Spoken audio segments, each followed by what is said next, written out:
dalam dialog ideologis antara saya dengan bapak saya yang PD Perjuangan itu gitu. Nama saya Bung di rumah Marhaen. Iya, Marhaen. Karena bapak saya sudah aktif di PNI dan kemudian di PD Perjuangan, PD Perjuangan, dia ikut aktif untuk merebut kantor PD Perjuangan pasar 27 Juli dan lain sebagainya itu. Dan saya selalu ikut beliau. Saya bukan hanya sekedar anak biologis beliau tapi juga anak ideologis beliau. Iya. Gitu. Kacamata Bung Imran. Jelas, tegas, gas. Oke, kacamata Bung Imran. Selamat pagi Siantar, selamat pagi Indonesia, selamat pagi bagi semua dimanapun berada. Pagi ini sangat spesial. Seperti biasa kita selalu membicarakan tentang yang hangat, tentang Siantar, termasuk juga dari beberapa daerah yang lain. Kemudian hal yang paling penting lagi, teman-teman atau siapapun yang mengikuti kacamata Bung Imran, kita bicara tentang politik tapi bisa nyerempet-nyerempet kemana-mana gitu. Tapi yang jelasnya karena memang narasumber kita sangat kredibel. Sebenarnya nggak asing lagi, dia ini seorang warga Siantar, Siantar men asli. Tapi ya dia banyak juga mengembangkan sayap di berbagai daerah. Saya langsung aja kepada narasumber kita, yaitu Gus Miadi alias Goben. Selamat pagi Bung Goben. Ya, pagi Bung Imran. Aduh, ketemu lagi. Kita sering bincang-bincang lah tentang berbagai hal. Tapi paling tidak daripada saya yang memaparkan, bagusan Bung Goben latar belakangnya nih gimana nih? Oke. Ya, jadi saya terakhir sekolah di Taman Siswa Pematang Siantar, langsung saja nih ke SMA. Dan di masa sekolah saya itu saya aktif bersiaran di Radio Cas. Kemudian merantau kuliah di Universitas Islam Bandung. Terlibat dalam gerakan aktivisme.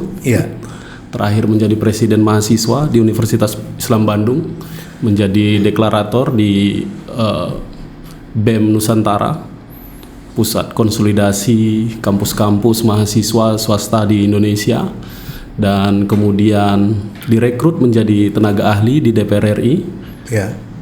Dan dari sana kemudian kita banyak pulang ke Siantar Simalungun untuk meneguhkan ya kan, cita-cita untuk kemudian bisa mengabdi secara lebih konkret untuk masyarakat kita. Alhamdulillah terpilih di tahun 2019, Bung Imran. Iya, tapi waktu di Siantar ada beberapa kegiatan, termasuk pernah di menggeluti musik dan lain-lain. Jadi seiring dengan menjadi penyiar di Radio Cas, kita juga punya event organizer ketika itu. Gerakan musik ketika itu adalah gerakan underground.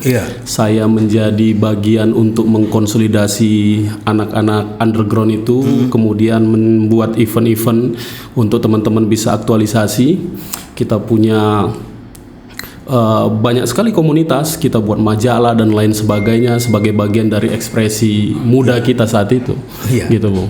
Ya, jadi inilah memang sebenarnya nggak asing lagi, apalagi Bung Gus Miadi alias Goben ini warga Siantar di Kelurahan Banjar. Orang tuanya seorang politisi juga. Mungkin nggak asing lagi ya Bung Goben ya. Iya, ada genetik di politik gitu, Bung. Tapi yang jelasnya kalau melihat tentang Siantar sekarang ini gimana menurut Bung Goben? Iya, saya kira saya dulu berpikir ya bahwa Siantar ini kalau kata MH Ainun Najib itu seperti kota kerak. Tapi ini cara berpikir saya dulu ya. Bagaimana setiap orang yang memiliki kemampuan, kompetensi harus meninggalkan kota Siantar untuk kemudian menuntut ilmu di luar sana begitu. Sehingga kemudian kita yang tinggal di sini itu adalah teman-teman yang ya hanya berkutat dalam aktivitas yang kita pikir Siantar ketika itu ya tidak punya banyak harapan karena semua orang skeptis terhadap kemajuan di kota ini gitu. Tapi ternyata enggak. Ketika kita pergi keluar sana, kita lihat lagi Siantar, teman-teman itu bergerak luar biasa. Setidaknya waktu zaman kami melakukan banyak event di Siantar dan kemudian berangkat semua kuliah keluar kota waktu itu, muncul yang lain-lainnya. Ada Bung Ferry dulu di zaman itu mengkonsolidasi. Ada teman-teman Risol yang tetap aktif. Saya pernah menjadi manajer Risol Band dulu. Dan kemudian banyak teman-teman yang lainnya itu melakukan hal-hal inisiatif-inisiatif. Buktinya misalnya sampai hari ini teman-teman teman-teman underground Siantar masih bergerak luar biasa. Artinya justifikasi saya dulu itu keliru. Teman-teman ternyata menggeliat terus dan hebat saya kira sampai hari ini. Dan Siantar itu potensinya hebat, terutama kaum mudanya ya. Kaum mudanya. Ini hanya butuh sentuhan, fasilitas, kemudian upaya untuk mendorong mereka sehingga kemudian karya mereka itu bisa terkapitalisasi secara konkret begitu. Wah, kalau didorong pakai kebijakan ini luar biasa, Bung. Iya, itu dia. Sepertinya Siantar ini kehilangan kehilangan perhatian ya. Iya. Terutama kaum milenial. Padahal itu tadi banyak potensi-potensi anak muda sekali. yang memang, bahkan saya pernah kalau bicara tentang Risol, kalau nggak salah kemarin waktu zaman Lok Selebor, mereka tampil walaupun nggak punya dan ada beberapa underground. Teman kita Andi. Oh iya.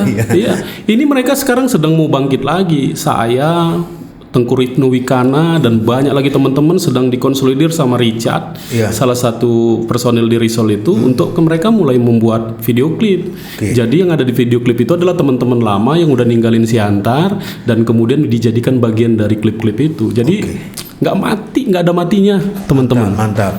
Jadi akhirnya tadi Bung Goben masuk ke staf ahli ya. Iya, tenaga ahli di DPR. Di situ mulailah sedikit agak masuk lagi ke ruang yang mungkin selama ini tidak asing tapi semakin mendalami. Itu gimana trik-trik itu? Jadi gini, Bung, waktu saya selesai berkuliah di ujung aktivitas organisasi saya ada di puncak kepemimpinan mahasiswa ketika itu, saya pikir gabung di partai politik adalah sebuah jalan yang paling benar gitu untuk saya.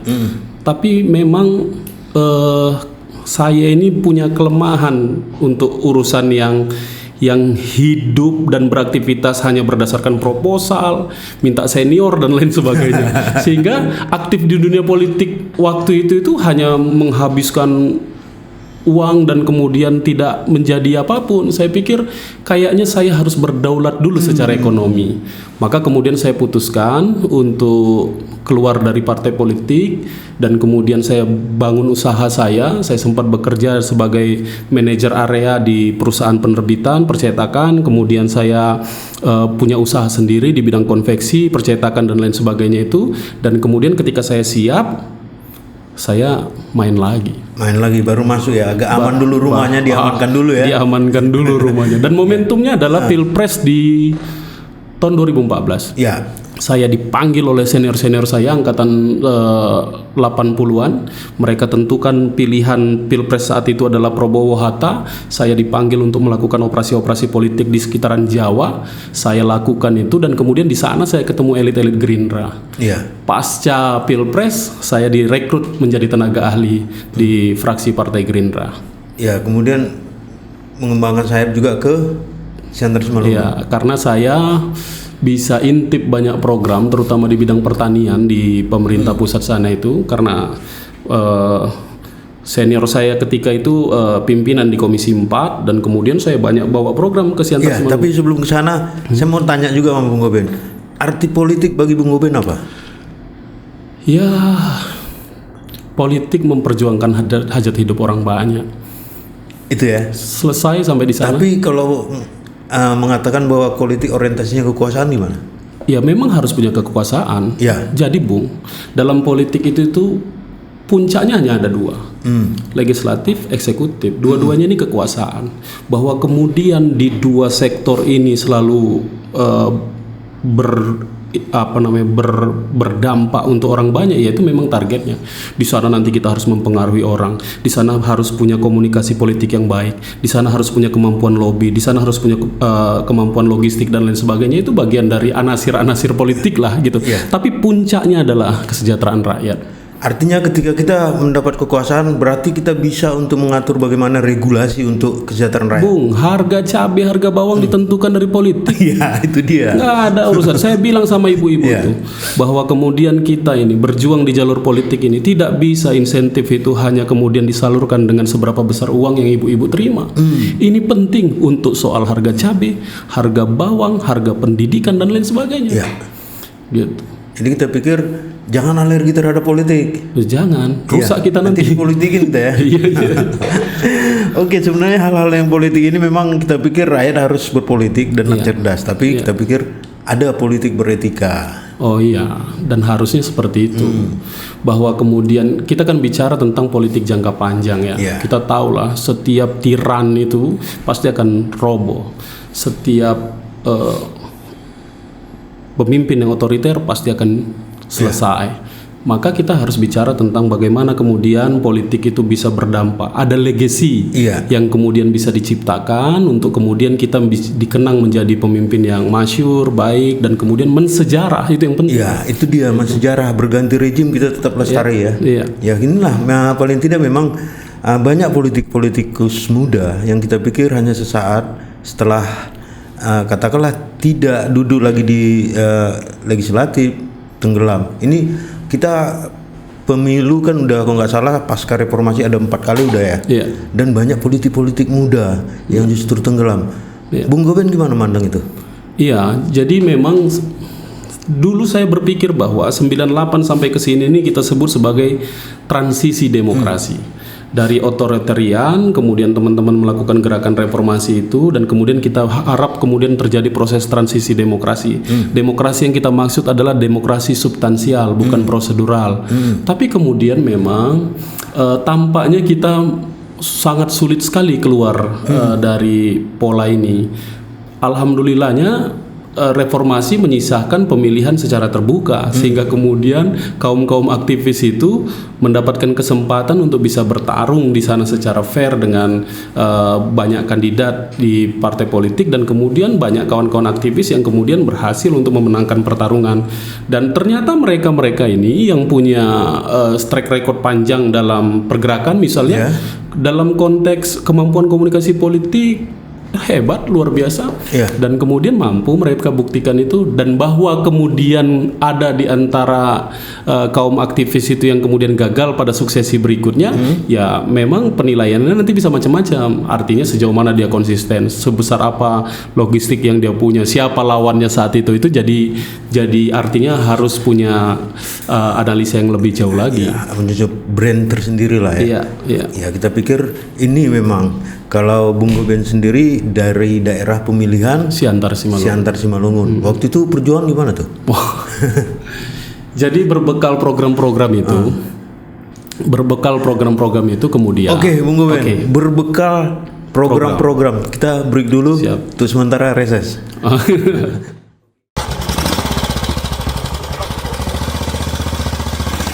Oke, kembali ke kacamata Bung Imran. Tadi Bung Goben bicara, saya sebenarnya nyinggung mau gimana strategi beliau ini untuk, kalau saya ibaratkan politik itu adalah dunia belantara akal. Karena di sana banyak hal-hal yang memang, kalau di belantara, hutan belantara itu banyak kalajengking, ular, dan berbagai macam.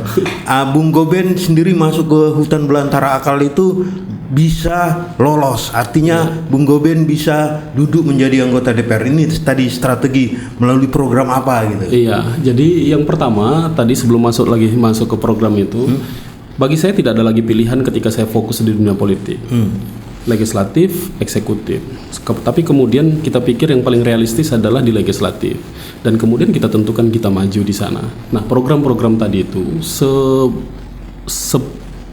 seperti apapun jenisnya, seberapapun besarnya, ya itu akan saya perjuangkan untuk masuk ke Siantar Simalungun, dan itu adalah menjadi prasyarat saya untuk bisa berdialog dengan rakyat. Nah, tapi kita tahu berkumpul-kumpul dengan rakyat ini juga ekspektasinya kan juga luar biasa ya. Benar, kosnya perlu juga ya. Iya, kosnya juga perlu. Tapi kemudian kami harus merumuskan program memang yang bagi masyarakat itu juga diperlukan.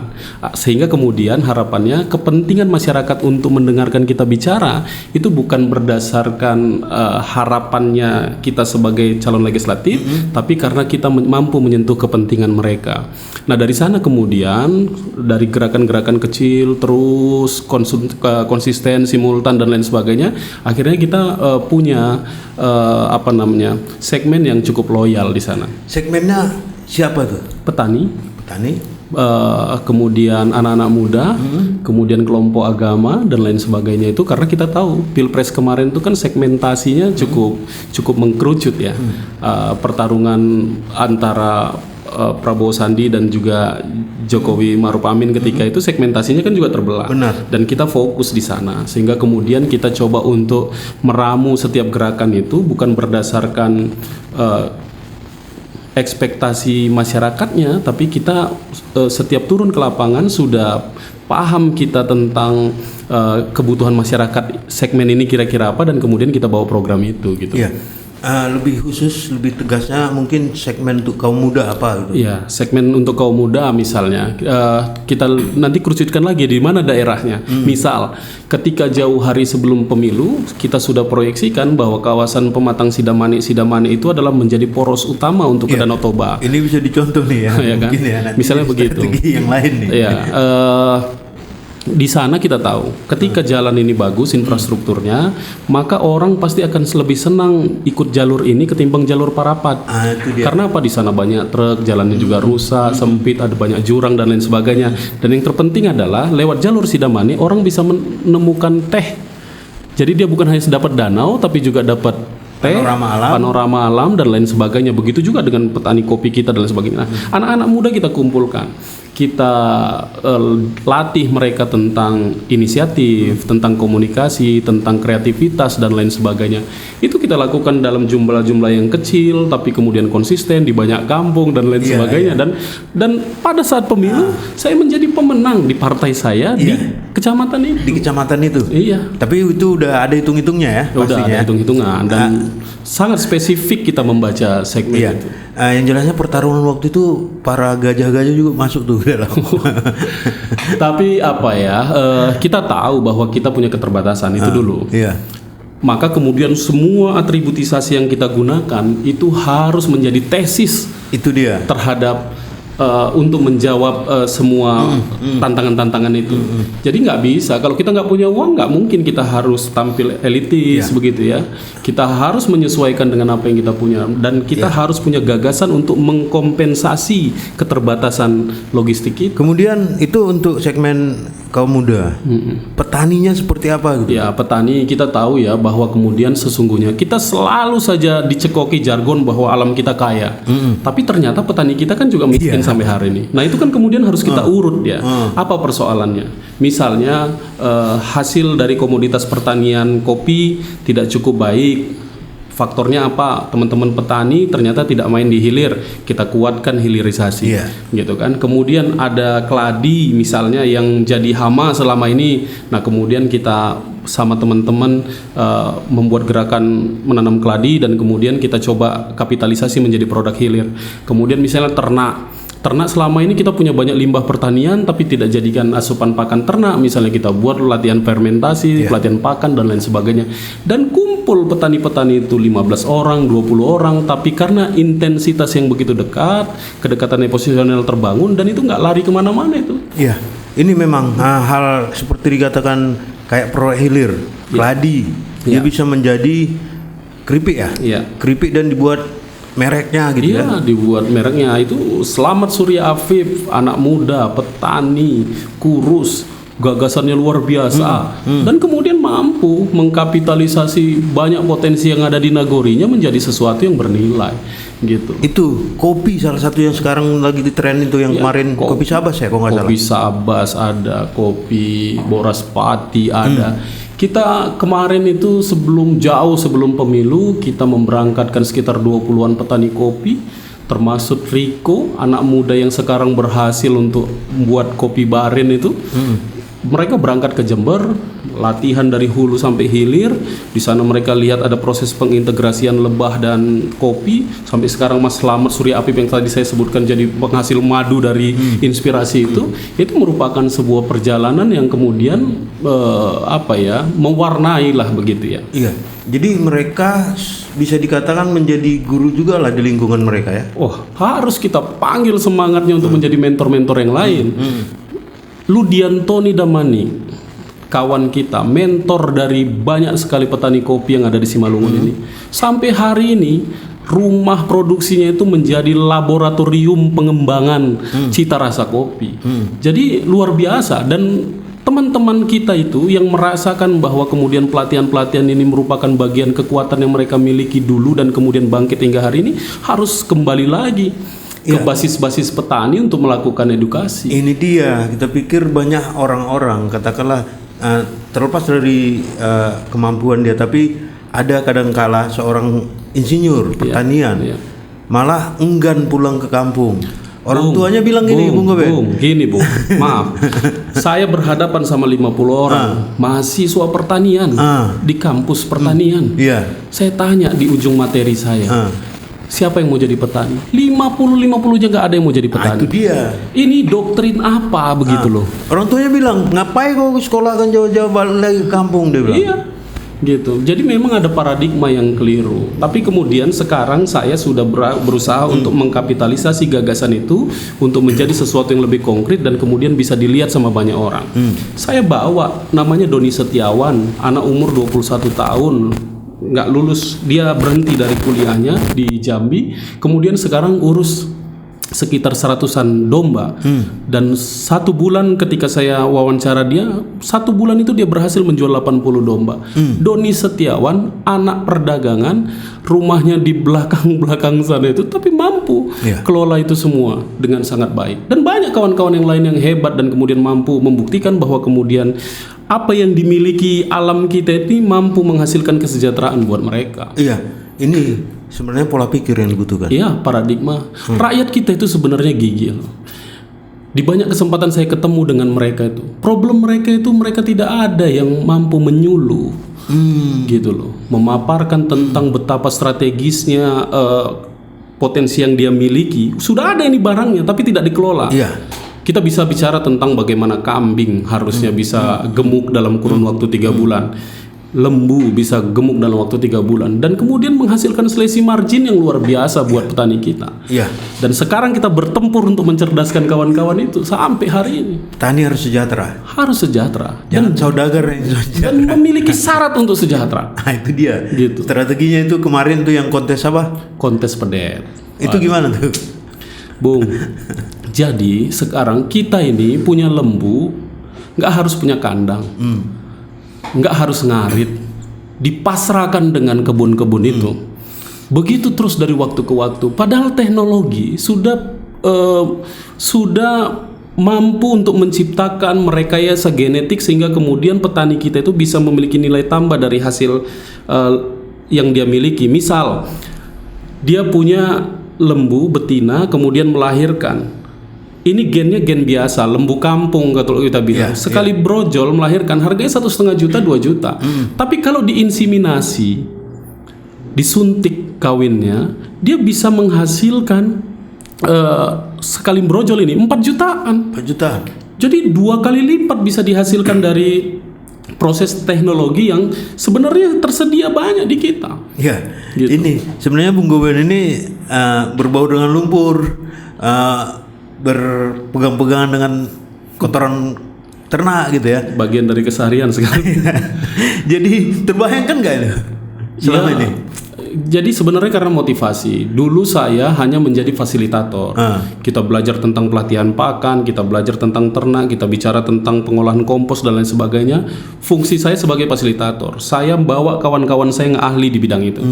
Tapi kan nggak boleh begitu terus. Saya harus punya sesuatu. Ketika saya nggak punya lagi bisnis seperti dulu saya di Bandung misalnya, saya harus punya alternatif. Akhirnya saya tentukan untuk program penggemukan sapi.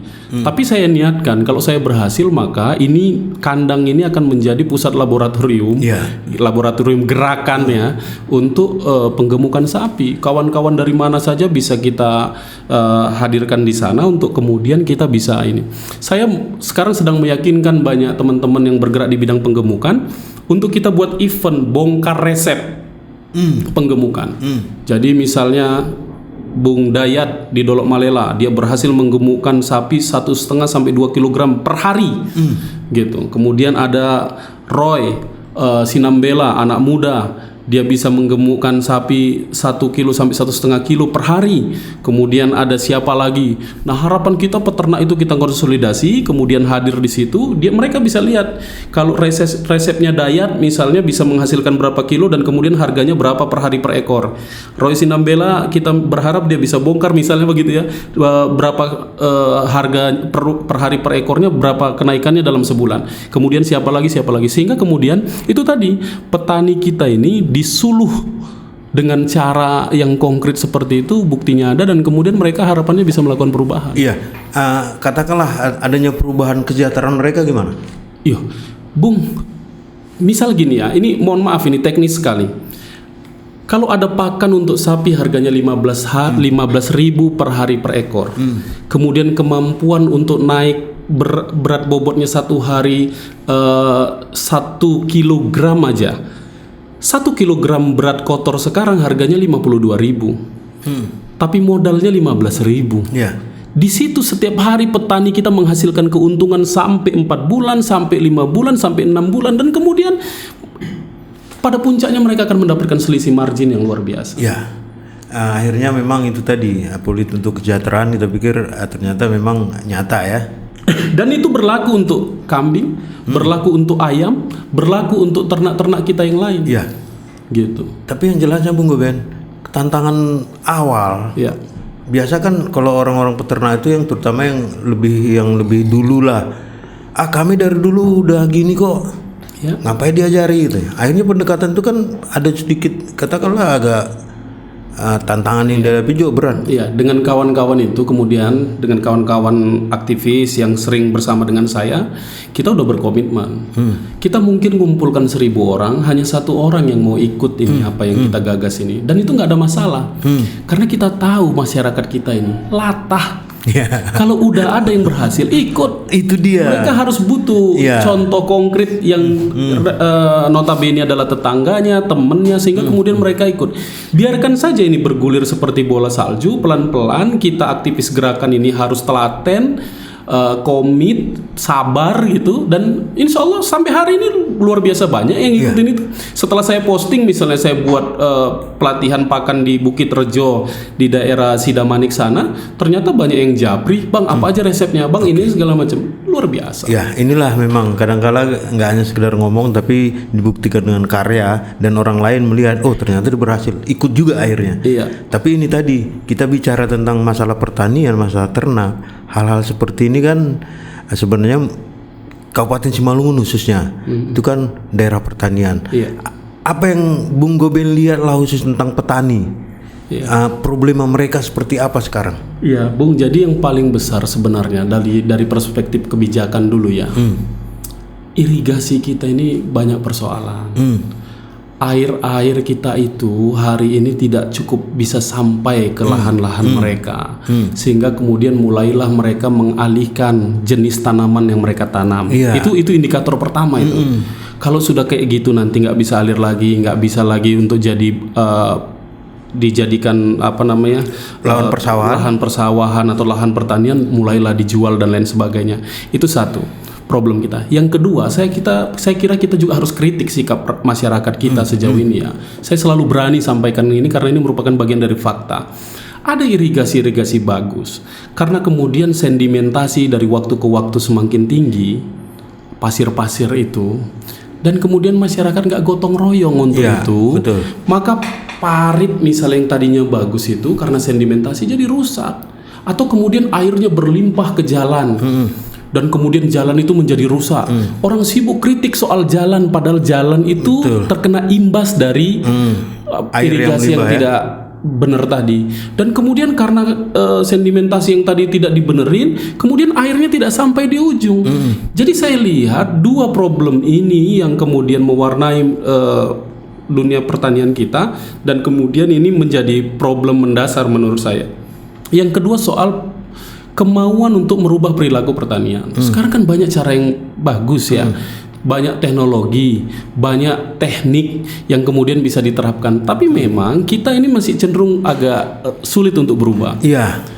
Saya gini ya, saya khawatir teman-teman penyuluh itu tersinggung. Tapi faktanya di lapangan penyuluh-penyuluh kita juga banyak yang nggak mumpuni di lapangan. Iya. Nah, kemudian di mana petani kita bisa bertanya? Iya. Gitu loh. Jadi problemnya cukup komplit lah ya. Komplit. Jadi kita pikir salah satu problem selain daripada irigasi, ini kan banyaknya lahan persawahan yang pindah ke nanam palawija. Iya. Kemudian ada juga yang nanam sawit. Iya. Jadi sehingga tidak ada lagi keseragaman. Iya, betul. Kemudian munculnya hama. Iya. Belum lagi tentang harga pupuk yang subsidi selalu entah kemana gitu. Iya. Ini kan problema yang harus memang jadi perhatian kuat juga. Ya, dan di lapangan kita menghadapi isu-isu seperti itu semua. Ya, tapi saya kira semua tantangan itu akan bisa kita tuntaskan ketika kita memang punya kesungguhan. Kita mau berubah atau mati. Berubah atau mati. Iya. Karena hanya tinggal nunggu waktu kalau kita nggak punya kemampuan untuk merubah perilaku kita dalam konteks itu. Dan sekali lagi sesungguhnya petani kita mau. Saya melihat kok mereka sebenarnya tidak ada yang nemenin, tidak ada yang apa gitu ya.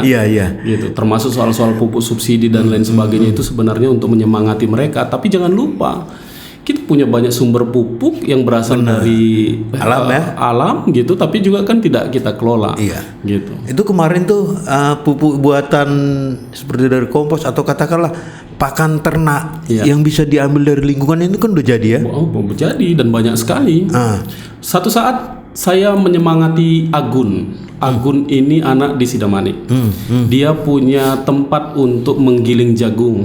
Kemudian pertanyaannya adalah, Agun, kemana dibuat tongkol jagungnya? Kami bakar, Bang. Agun, saya ambil tongkol jagung yang sudah digiling 1 kilo 900 rupiah. Jadi biasanya saya setiap bulan beli 1 ton untuk pakan sapi. Agun terperanjat. Apa yang diperlukan untuk bisa buat itu, Bang?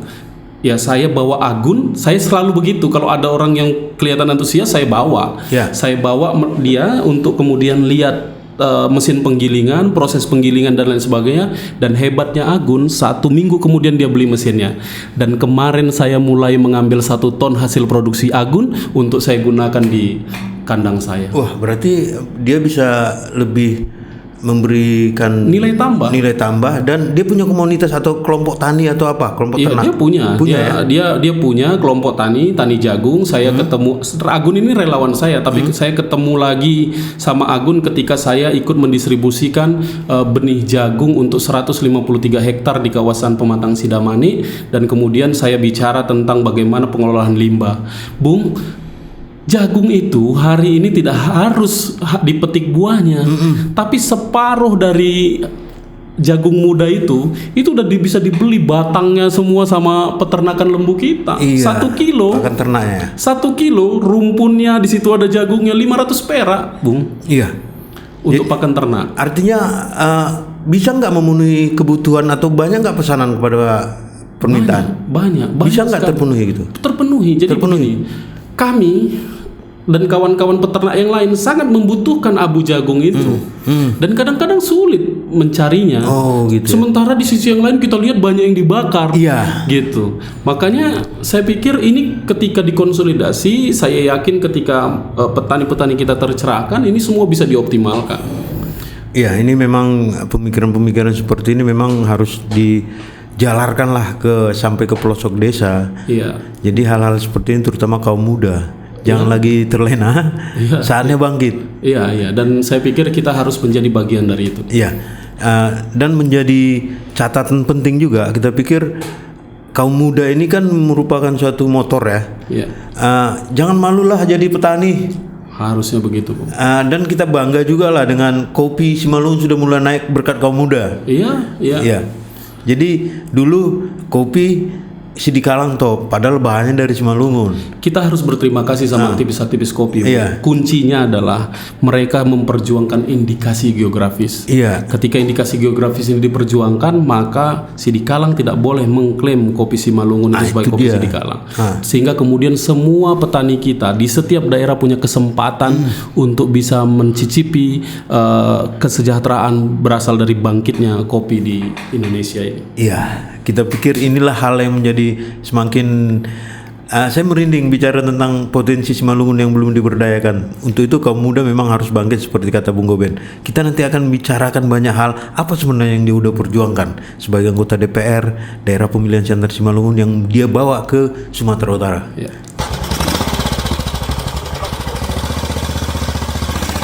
Oke, kembali ke kacamata Bung Imran. Saya ditemani oleh Gus Miadi, panggilannya Bung Goben yang asli anak Siantar, dan dia menjadi anggota DPR Sumatera Utara daerah pemilihan Siantar Simalungun. Tadi saya mau menggali aja sebenarnya sebagai anggota dewan kalau nggak salah tahun ketiga ya. Iya, tahun enggak, baru 1 tahun, belum 2 tahun. Iya, belum 2 benar. tahun. Mungkin Bung Goben, orang kan kepada anggota dewan kan banyak harapan gitu. Iya. Jangan nanti berpikir alah udah duduk dia nanti nggak ingat dengan kita gitu. Itu mungkin pandangan Bung Goben seperti apa tuh? Iya, wajar bahwa kemudian masyarakat punya harapan seperti itu sama anggota dewan, apalagi memang kita harus paham juga masyarakat kita ini traumatik juga dengan janji-janji anggota dewan dan lain sebagainya. Dan dari situ kemudian kita harus mampu membuktikan bahwa kemudian apa yang menjadi janji politik kita itu kita tepati sedemikian rupa sehingga kemudian untuk diri kita harapan masyarakat itu bisa mendekati lah begitu. Ya tentunya dengan memperbanyak volume pelatihan-pelatihan, membanyak volume kegiatan-kegiatan yang kemudian selalu terbuka kita posting di media sosial kita. Karena dulu salah satu janji politik saya adalah bagaimana kemudian saya akan fokus untuk pembenahan sumber daya manusia kita yang tadi kita sepakati banyak potensi itu dan kemudian kita volumenya kita perbesar untuk masyarakat kita. Saya kira di situ. Dan saya rasanya 70% waktu saya habiskan di lapangan untuk menemani mereka. Dan alhamdulillah sejauh ini tampaknya respon masyarakat juga saya rasakan getarannya, semangatnya dan lain sebagainya itu ada ketika saya berhadapan-hadapan dengan mereka. Iya. Gitu. Kemarin reses. Iya. Apa yang dilihat dan dilakukan? Iya, saya menentukan dulu ya titik di mana saya harus reses. Tentu prioritasnya adalah basis-basis suara kita ketika itu. Dan kemudian di setiap reses saya tidak banyak melakukan dialog, tapi saya melakukan aktivitas yang harapannya membuat mereka menjadi terlibat di reses saya. Artinya rakyat itu tidak saya jadikan sebagai objek, tapi menjadi subjek. Kita bicara tentang aspirasi, tapi kemudian juga kita menggali banyak potensi di sana. Misal di daerah Buntut Turunan, saya melakukan reses di sana, saya serap aspirasi, tapi di sisi yang lain kami membuat kontes mengolah nanas. Di Bayu Muslimin, kita serap aspirasi, tapi di sana kita membuat dodol dari bahan singkong. Di Dolok Mainu, kita melakukan reses, kita serap aspirasi, tapi kita buat festival pengolahan melinjo dan emping, misalnya begitu. Kita buat di banyak tempat seperti itu dan kemudian ini cara kita untuk kemudian mengumpulkan pengrajin-pengrajin itu dan kemudian kita samakan frekuensinya untuk bagaimana kita bisa mengembangkan potensi-potensi itu. Dan mereka merasa nyaman bahwa kemudian selama ini barangkali image mereka soal reses itu ya soal uang duduk dan lain sebagainya. Alhamdulillah sampai sejauh ini ketika melakukan semua kegiatan saya tidak pernah membagi uang kepada masyarakat itu. Gitu. Ketika mereka menyampaikan aspirasi kami butuh ini, kami ini gitu, gimana tuh? Ya, yang pertama saya kira kita harus mampu memperjelas kepada masyarakat bahwa ada berbagai macam skema anggaran. Anggaran di level kabupaten kota, anggaran di level provinsi, anggaran di level pusat. Dan kemudian yang saya terima masukan itu adalah hal-hal yang bisa kita putuskan otoritasnya ada di Sumatera Utara. Nah, ini upaya kita untuk mengkarantina diskusi kita sehingga kemudian tidak melebar kemana-mana. Tapi di sisi lain kita sebenarnya juga sudah membekali Pangulu, kepala desa atau lurah untuk menyampaikan hasil musrenbang mereka kepada kita. Sehingga kemudian nanti dokumen inilah yang menjadi bagian dari perjuangan kita untuk bisa kita perjuangkan di provinsi, menjadi bagian dari pokok-pokok pikiran kita. Jadi musrembang itu dibawa ke tingkat kabupaten, kabupaten dibawa ke provinsi. Ke provinsi. Jadi sini kelihatan ya. Dari situ nanti akan kegiatan yang mana menjadi agenda perjuangan kita. Iya, misalnya apalah yang udah dilakukan tuh terkait dengan aspirasi dari musrembang. Kalau nggak salah itu kemarin Sungai Babulun ya. Sungai Babulun. Jadi Bung Imran, di Nagori Bangun di Kabupaten Simalungun, Sungai Babulun itu sudah menggerus dinding sungai sampai lebih dari 50 meter. Tinggal 5 meter lagi saja kena rumah pertama di perkampungan masyarakat. Ya. Saya diminta masyarakat untuk di sana, kurang lebih 5 kali saya bolak-balik di sana, dan kemudian pada tahun anggaran 2021 ini ketika penganggarannya kita perjuangkan betul di sana, dan alhamdulillah kemudian hari ini beberapa minggu yang lalu sudah mulai dilakukan pembangunan di sana. Gitu. Nah, kemudian di kelompok-kelompok petani kita ada banyak benih jagung, ada banyak benih padi, ada banyak bantuan sapi, kambing, ayam, dan kemudian rumah ibadah, lembaga-lembaga pendidikan yang kemudian nilainya miliaran rupiah kita ambil dari anggaran Sumatera Utara untuk didistribusikan ke rakyat kita. Saya kira itu bagian dari perjuangan yang hari ini bisa diverifikasi menjadi bagian dari agenda kita. Iya, gitu. Ini memang harapan rakyat lah paling tidak kan. Ternyata ya mungkin orang bisa berbeda-beda memandang wakil rakyat. Tapi paling tidak ketika kita menyapa mereka turun, mereka pasti semakin dekat, dan apa yang mereka inginkan juga kita ketahui ya. Iya, dan tidak lupa di momentum ketemu rakyat itu kita harus memberikan pendidikan politik. Dan ini menjadi titipan kaum aktivis. Iya. Bung Goben, kalau nanti lapangan sudah bersih kami akan ikut maju katanya. Ini persoalan pragmatisme politik. Di banyak kesempatan di hadapan konstituen masyarakat saya selalu bilang bahwa substansi reses, substansi fungsi sebagai anggota dewan itu luar biasa mulia sesungguhnya. Tapi kadang-kadang masyarakat, saya katakan, itu selalu menyederhanakannya dengan selalu menyertakan urusan pragmatis ketika melihat anggota DPR. Istilahnya kan selalu beberapa saja itu sebenarnya cair, ya kan, dan uang duduk, kan itu diksi-diksi yang ada di tengah masyarakat itu.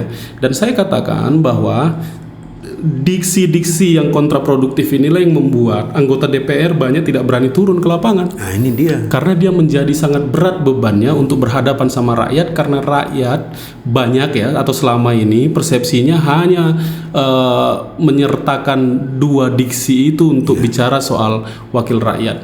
Jadi karena kita punya tanggung jawab sosial ya, tanggung jawab tentang upaya memperbaiki kualitas demokrasi kita, dan karena mumpung jauh lagi pemilu, kita harus berani bicara soal ini. Iya.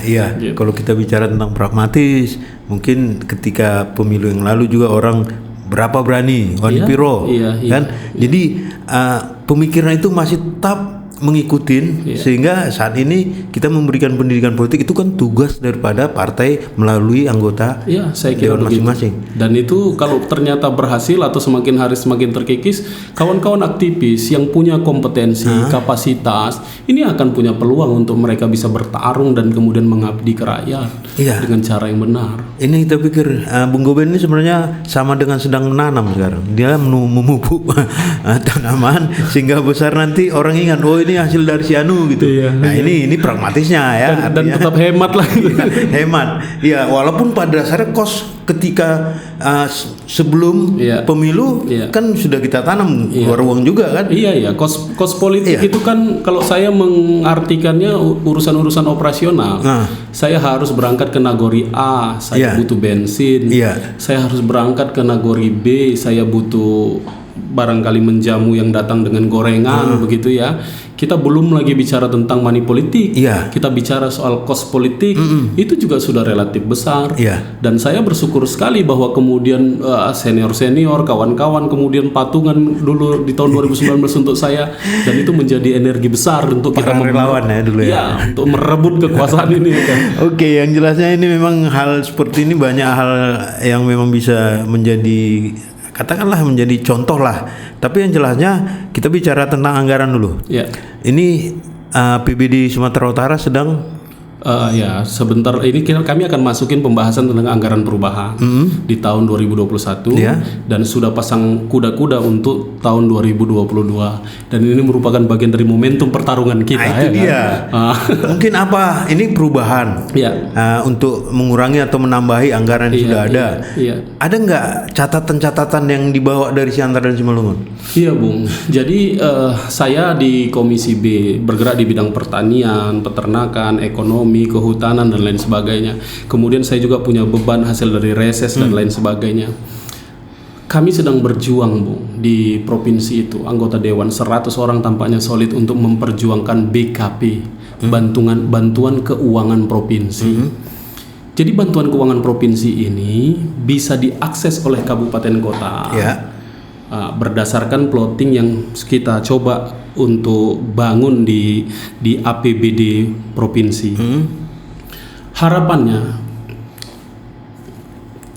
aspirasi masyarakat itu bisa kita koneksikan dengan potensi Daerah masing-masing.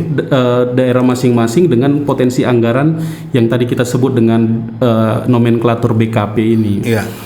Nah, kalau seandainya peluang itu ada, maka kemudian saya berusaha untuk memperjuangkan semua aspirasi yang saya temukan ketika reses dan turun ke lapangan. Misalnya terkait dengan jalan usaha tani. Kita punya banyak luas lahan yang aksesnya sulit untuk mengangkat hasil pertanian. Iya. Kita punya banyak potensi pariwisata, tapi kemudian tidak punya akses seperti toilet dan lain sebagainya misalnya. Kita punya banyak potensi di bidang peternakan, tapi kemudian kita punya beberapa fasilitas yang harus dipenuhi melalui aspek itu. Kita punya jalan-jalan di perkampungan yang selama ini hanya mengandalkan dana kabupaten yang saya kira juga cukup terbatas. Ini bisa dieksekusi oleh BKP untuk kemudian bisa langsung menjawab setiap permintaan masyarakat dan kemudian disandingkan dengan besaran BKP yang kita miliki. Iya. Itu menjadi bagian dari bargaining position dewan dalam kaitannya dengan fungsi dewan di anggaran. Iya, katakanlah infrastruktur. Ya. Infrastruktur, katakan jalan yang rusak, ini kan problema bagi petani untuk memperlancar. Iya. Ini ada juga nggak nih? Ada. Ya. Dan saya kira itu menjadi bagian. Contohnya saja misalnya di tahun 2021 ini, Bung. Untuk jalan usaha tani. Untuk irigasi, provinsi itu hanya mampu menyediakan 4 program. Jadi cuman 2 jalan usaha tani, 2 irigasi yang bisa dieksekusi di tahun ini di seluruh Kabupaten Simalungun. Padahal itu belum maksimal ya? Ya pasti belum maksimal karena banyak sekali persoalan yang sama itu ada di nagori-nagori kita, gitu loh. Jadi saya kira perjuangan kita panjang dan saya berharap ketika nanti program-program ini atau anggaran ini mulai dirumuskan secara konkret, semangat hilirisasi tadi, Bung. Iya. Kita harus kapitalisasi seluruh gagasan masyarakat petani kita, peternak kita. Bagaimana kemudian packagingnya, pemasarannya. Barangkali kita perlu untuk membuat sentra penjualan khusus dari hasil pertanian mereka dan lain sebagainya itu tampaknya harus menjadi bagian dari agenda perjuangan kita. Iya, tapi kita pikir ada skala prioritas juga ya. Tinggal nanti kita rumuskan lah seberapa besar anggaran yang bisa dialokasikan untuk itu dan kemudian mana yang prioritas baru kita bangun. Iya, ini rebutan juga dengan daerah lain. Rebutan daerah lain, rebutan anggota dewan satu dengan anggota dewan lain. Gitu. Jadi memang ini bagian dari perjuangan saja dan ini hal yang objektif, realistis, bagian dari dinamika politik kita. Jadi kita pikir inilah memang perjuangan ini udah beralih ke untuk masalah anggaran, bagaimana untuk mengkucurkan anggaran ke daerah tempat kita, paling tidak memang untuk rakyat juga. Tapi yang jelasnya kita bicara itu kebanyakan kita bicara tentang Simalungun. Siantar gimana sih, Pak? Iya, jadi di Siantar ini saya menspesifikkan gerakan saya pada isu kewirausahaan, ya kan, dan isu peningkatan sumber daya manusia. Ya.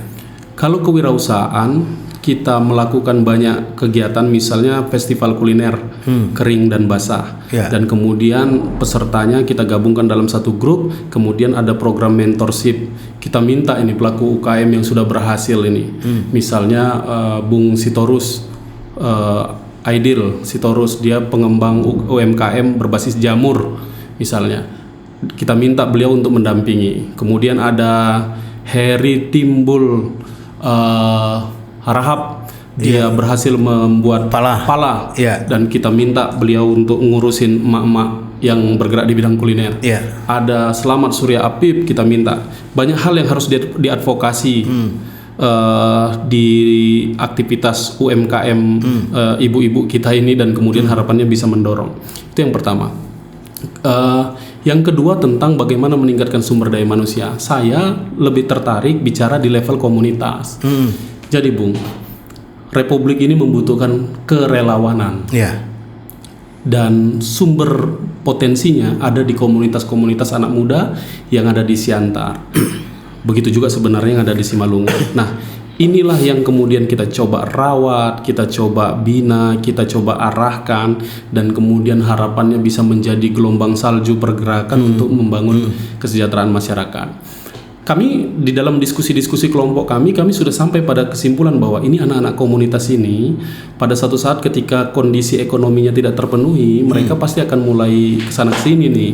Maka kemudian kita mulai merancangkan program bagaimana caranya mereka bisa menghasilkan sesuatu dari aktivitas ini. Barangkali ada pelatihan-pelatihan tertentu yang cocok misalnya, sehingga kemudian mereka menjadi punya keahlian. Gitu. Jadi kemarin saya ngomong-ngomong dengan Rumah Pala, komunitas Rumah Pala. Mereka sebenarnya pengen sekali ketika ada pemerintah katakanlah membuat suatu kegiatan, ada tamu dari luar. Maunya kan mereka kan punya produk yang cukup bervariasi ya, termasuk minuman juga dan lain-lain, dodol juga kan. Gimana itu supaya dipublikasikan, dibawa, disertakan ke para tamu atau dalam kegiatan-kegiatan. Itu kan salah satu strategi pemasaran juga. Harusnya begitu. Setiap ada tamu daerah dikasih oleh-olehnya. Bingkisannya ya plakat boleh lah. Tapi kan ada baiknya kalau isinya juga adalah hasil dari komunitas kawan-kawan pelaku UMKM. Misalnya di dalam tas goodie bag itu biasanya kan isinya plakat tuh. Nah, ini masuklah dodolnya. Masuklah sirup palanya, masuklah jamurnya dan lain sebagainya. Dan dengan cara itu kemudian sebenarnya bukan persoalan omsetnya, mungkin nggak terlalu besar juga itu, tapi apresiasi terhadap apa yang mereka hasilkan. Kegairahan mereka semakin berkembang. Masalah anggaran kan bisa kayak dari mana ya kan gitu kan? Kalau anggaran itu, kalau punya niatan baik, anggaran dicantumkan di situ. Tekan pakai kekuasaan, toh yang nikmatin rakyat kita. Ini karena uang dari APBD itu adalah berasal dari rakyat.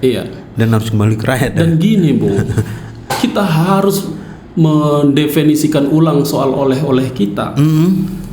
Kalau disebut misalnya apa oleh-oleh Siantar, kita mungkin bisa sebut beberapa. Tapi coba perhatikan bahan bakunya.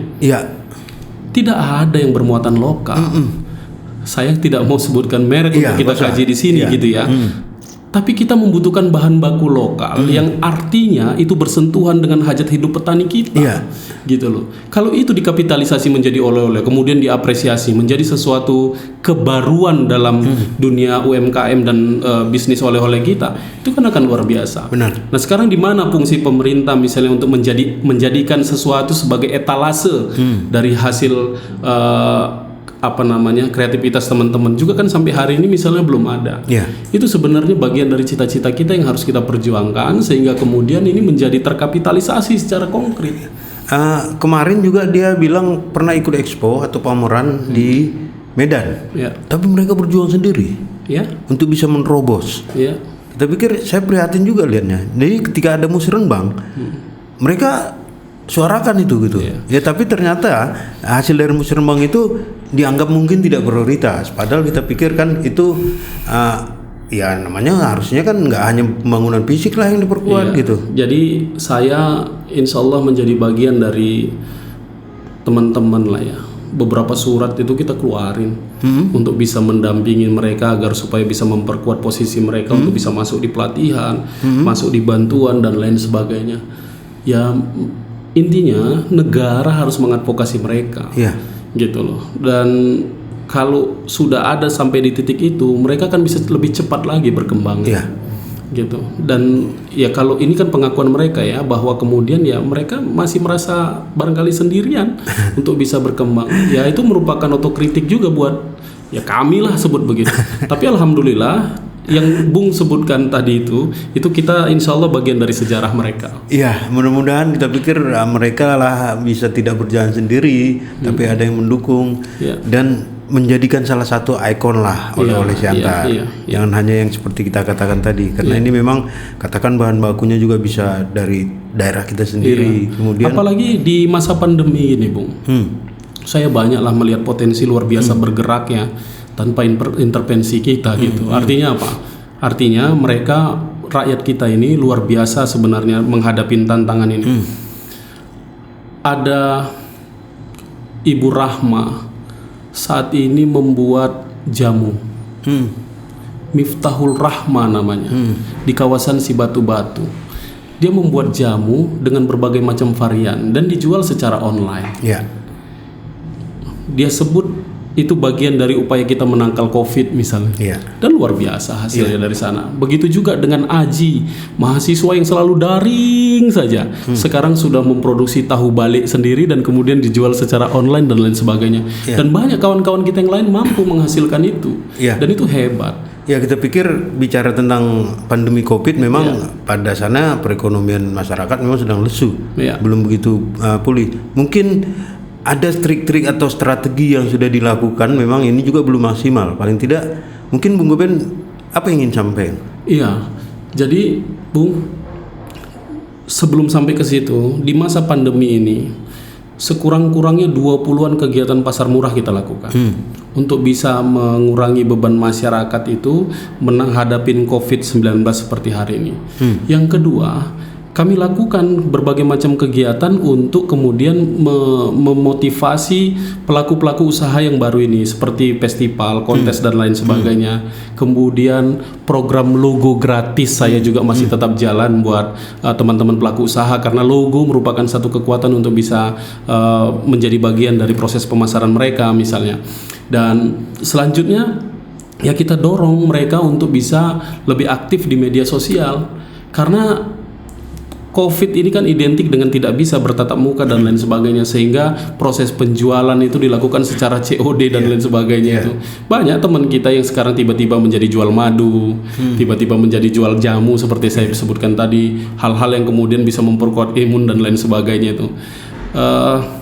Saya salah satunya misalnya berhasil memotivasi orang untuk membuat ya bawang goreng. Bawang goreng itu hal sederhana begitu, kemudian dijadikan ini dikeringin dan kemudian masuk dalam kemas, dikasih stiker jadi Bu. Jadi. Gitu. Dan itu udah ada ditemukan di beberapa warung saya pikir. Tapi ngomong-ngomong jangan terlalu kita bicara tuh. Tapi saya mau nanya Bung Goben. Sekarang Bung Goben seorang politisi. Di keluarga gimana? Khususnya orang tua. Gini, dalam dialog ideologis antara saya dengan bapak saya yang PD Perjuangan itu gitu. Nama saya Bung di rumah Marhaen. Marhaen. Karena bapak saya sudah aktif di PNI dan kemudian di PD Perjuangan, di PDI, PD Perjuangan, dia ikut aktif untuk merebut kantor PD Perjuangan pasar 27 Juli dan lain sebagainya itu. Dan saya selalu ikut beliau. Saya bukan hanya sekedar anak biologis beliau tapi juga anak ideologis beliau. Gitu. Bicara tentang Gerindra, PD Perjuangan, kami ketemu di Soekarno. Kami ketemu di Soekarno. Kapal boleh beda tapi idealis tetap sama. Dan saya sampaikan bahwa apa yang tidak disebut oleh Prabowo Subianto, yang ruhnya keluar dari Soekarno, tidak ada. Kita ketemu di Marhaenisme, kita ketemu di nasionalisme, kita ketemu di Prabowo Subianto yang kagum terhadap perjuangan Soekarno. Ketemu, selesai diskusinya, Bu. Tapi orientasinya paling tidak ketika pastilah orang tua mencermati bagaimana gerak-gerak di lapangan, gerak-gerik di lapangan. Ada nggak kritik-kritik atau apa disampaikan? Biasanya orang tua kan selalu di atas gitu. Sampai hari ini tampaknya beliau puas karena Marhaen anaknya itu itu 70% tadi saya sampaikan itu ada di lapangan untuk melakukan ini. Dan saya kira ya kita sedang memodifikasi politik orang tua dengan politik kekinian ya kan. Bung Goben anak berapa? Anak saya ada 3. Saya anak kelima, anak paling kecil dari 5 bersaudara kami. Di antara yang 5 bersaudara itu ada nggak selain daripada Bung Goben yang Tidak, cuman saya sendiri. mungkin itu tadi. Iya. Dan sejak saya kuliah saya diharapkan bisa masuk ke fakultas ilmu politik, tapi saya berhasil meyakinkan bahwa kuliah di bidang ekonomi sekalipun ruh politik itu tetap bisa diperjuangkan. Ya itu sekedar lah karena kita terlalu serius tadi bicara tentang UMKM dan lain-lain. Jadi kita reses lagi. Siap.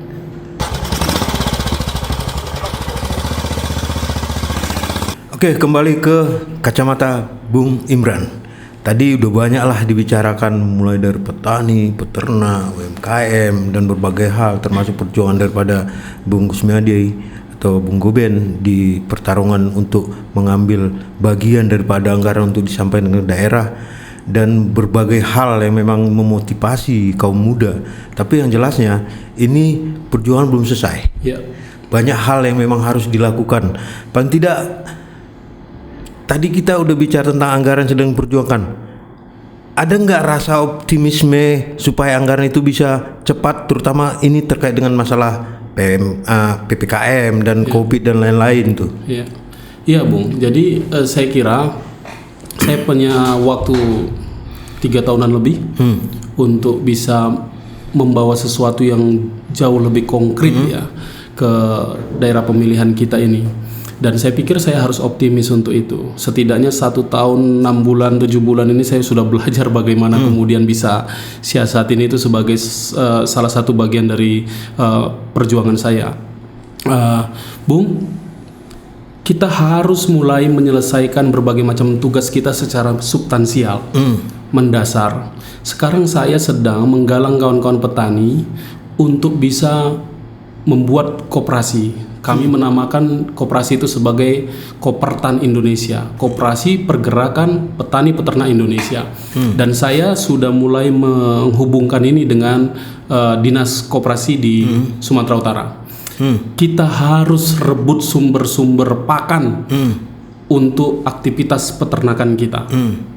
Teman-teman petani harus punya kedaulatan yang lebih untuk mengatur sumber pakannya dan menjualnya. Gitu. Dan ini insya Allah akan berdampak banyak ketika berhasil nanti. Itu konteksnya di dinas UMKM dan koperasi di Sumatera Utara. Di sisi yang lain kita akan berusaha untuk memperbanyak fasilitas program hilirisasi produk pertanian. Iya. Karena dengan cara itulah petani kita bisa merasakan daging dari proses pertanian. Kita tahu selama ini mereka menjual barang mentah dan kemudian harganya sangat tidak stabil dan sangat membuat petani kita tidak beruntung di sana. Ketika hilirisasi terjadi seperti apa yang terjadi pada kopi dan lain sebagainya itu, maka kemudian harapannya mereka bisa mendapatkan daging dari proses pertanian. Di bidang pariwisata kita akan memperjuangkan, dan ini menjadi bagian dari agenda kita, bagaimana potensi wisata lokal yang dimiliki masyarakat itu bisa mendapatkan intervensi bantuan dari pemerintah, sehingga kemudian sektor-sektor wisata lokal ini bisa tumbuh kembang dan kemudian langsung berdampak efek dominonya bagi kesejahteraan masyarakat kita, dan banyak lagi di sisi-sisi yang lain. Tapi saya teringat tentang pembangunan fisik. Kemarin yang diperjuangkan Taman Kehati dan ada beberapa bank sampah, termasuk juga tentang pengaturan limbah ya. Iya. Ini kayaknya gimana nih? Jadi saya tidak menjadi bagian dari perjuangan untuk proyek-proyek tersebut karena ini proyek dilakukan di tahun 2019. Dan kemudian kami lakukan pemeriksaan berdasarkan kunker dapil kami untuk memeriksa proyek-proyek yang ada di Pematang Siantar. Ketika itu kita lihat taman itu, kita lihat tempat bank sampah itu, saya meyakini itu akan menjadi ya sesuatu yang tidak akan bermanfaat banyak. Iya, artinya jangan anggaran itu terbuang percuma aja, Bung Goben. Hanya ditujukan untuk menyerap anggaran, tapi tidak memiliki ruh kebermanfaatan bagi rakyat. Iya. Nah, di sini yang sesungguhnya dalam setiap evaluasi kami di Banggar, di komisi-komisi yang selalu kami soroti, dan saya rasa ini sudah harus kita minimalisir, kita hentikan, sehingga kemudian anggaran pemerintah itu sudah harus betul-betul punya dampak manfaat yang tinggi ke masyarakat. Kita bisa sebutkan lagi berbagai macam proyek-proyek pemerintah yang kemudian tampaknya memang nilai kebermanfaatannya sangat minim sekali dirasakan oleh rakyat. Iya, artinya manfaat yang dirasakan masyarakat itu minim, padahal anggaran besar seharusnya bisa, kalau anggaran itu digunakan kepada yang langsung bersentuhan kan sangat strategis ya. Iya.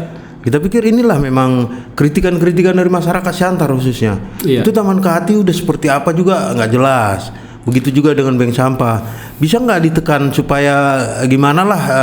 Kan adanya juga pressure dari provinsi kepada pemerintah. Gitu. Iya. Jadi setelah diserah terimakan ke kota kabupaten, maka kemudian otoritasnya berpindah ke kabupaten dan kota terkait dengan proyek tersebut. Tapi kemudian memang kita berharap mereka untuk mau, macam Taman Kehati itu sebenarnya kan keren ya, keren dalam artian kalau seandainya itu dimanfaatkan dengan baik. Walaupun kemudian kita tahu di setiap musim hujan itu berpotensi banjir itu Taman Kehati itu. Tapi karena sudah dibangun, saya berharap dan saya beberapa kali membangun komunikasi melalui teman-teman komunitas sesungguhnya agar itu dibuka ruangnya untuk kerjasama dengan komunitas-komunitas untuk mengaktifasi, atau hanya menjadi tempat mesum, atau hanya menjadi tempat yang kemudian menjadi objek banjir dan lain sebagainya. Nah, karena ini sudah diserahkan oleh provinsi ke kota, saya kira kota harus mengoptimalkan itu. Persis seperti bank sampah yang ada di kawasan Jalan Medan masuk ke kanan itu harus segera diaktifasi menurut saya. Ya, kita pikir inilah supaya anggaran itu juga yang diperjuangkan tidak terbuang percuma. Walaupun kata Bung Goben itu 2019 mereka tinggal hanya melihat kan seperti itu. Tapi apa yang ingin Bung Goben katakan terhadap pemerintah kabupaten dan kota Siantar? Iya, yang pertama gini Bung, kami dari Dapil Siantar Simalungun ada 8 orang. Dan kami selalu berkomitmen untuk membuka diri untuk kita sama-sama membicarakan apa yang harus kita lakukan untuk Siantar dan Simalungun. Kami akan siap menjadi bagian dari martir perjuangan Siantar Simalungun untuk bisa mengalokasikan sejumlah anggaran agar kemudian bisa digunakan untuk kepentingan rakyat kita. Saya kira ketika komunikasi bagus, ketika kita bisa duduk bersama untuk merumuskan apa yang akan menjadi bagian dari agenda perjuangan kita, saya kira fungsi kedewanan kami, fungsi banggar kami itu akan menjadi lebih optimal untuk bisa dirasakan. Dan inisiatif ini harus resiprokal gitu, artinya harus setara, harus jangan hanya dimulai dari kami saja. Ini juga harus dimulai inisiatifnya oleh kawan-kawan di kabupaten kota, duduk bersama gitu. Kami sering melakukan kunjungan ke kota Siantar, kami sering melakukan kunjungan ke Kabupaten Simalungun. Harapannya memang bisa ada titik bersama untuk kita punya agenda bersama, dan kemudian ujungnya adalah untuk sebesar-besarnya kepentingan rakyat kita. Iya, kita tahu juga itu jalan tol tuh. Ya. Pintu gerbangnya di Simalungun memang, tapi jangan-jangan nanti ketika orang nggak ada daya tarik Siantar, orang nggak mau lagi ke Siantar gitu, sehingga mati gitu. Iya, kalau untuk itu secara spesifik kita harus mewanti-wanti eksekutif di kota Siantar untuk melakukan terobosan besar agar kemudian kota ini memiliki nilai jual yang spesifik, bukan hanya jual yang tinggi tapi juga nilai jual yang spesifik, karena kita berupaya untuk memanfaatkan arus jalan tol yang sedemikian mengancamnya itu, tapi juga memiliki nilai tambah di kita. Dan orang tidak akan singgah kalau kita tidak punya kekhasan. Menurut hemat saya, satu hal yang paling strategis untuk bisa dikapitalisasi adalah komunitas-komunitas, kemudian pelaku kuliner, dan kemudian kebudayaan. Itu dia.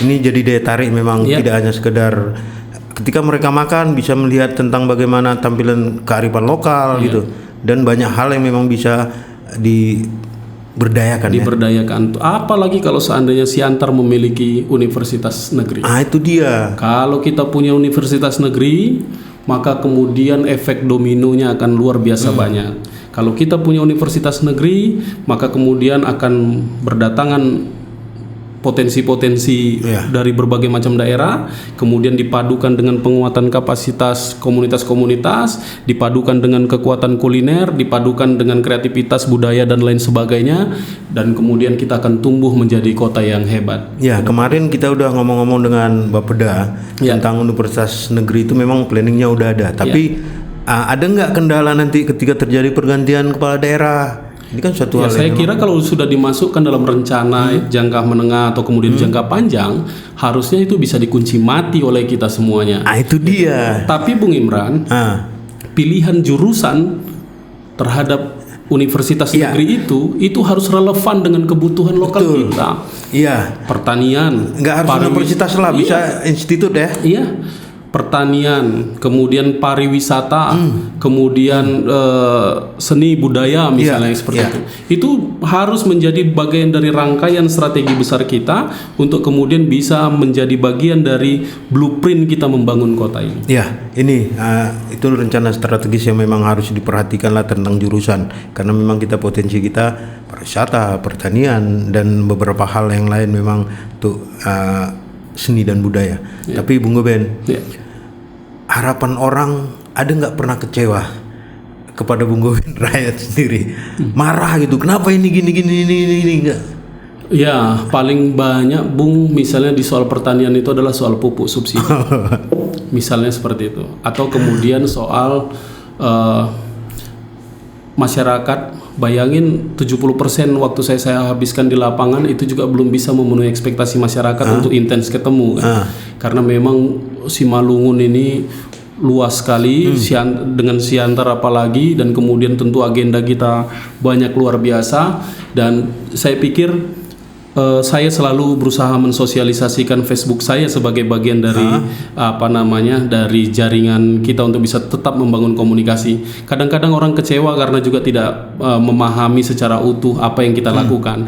Tapi bagi yang marah-marah itu, ketika kita berhasil kanalisasi untuk lihat Facebook kita, insya Allah kemudian bisa memaklumi betapa kemudian pertarungan kita di lapangan juga cukup dinamis gitu. Ya, wakil rakyat memang harus selalu berpikir positif lah paling tidak ya. Dan nggak apa-apa, itu bagian dari dinamika lah ya.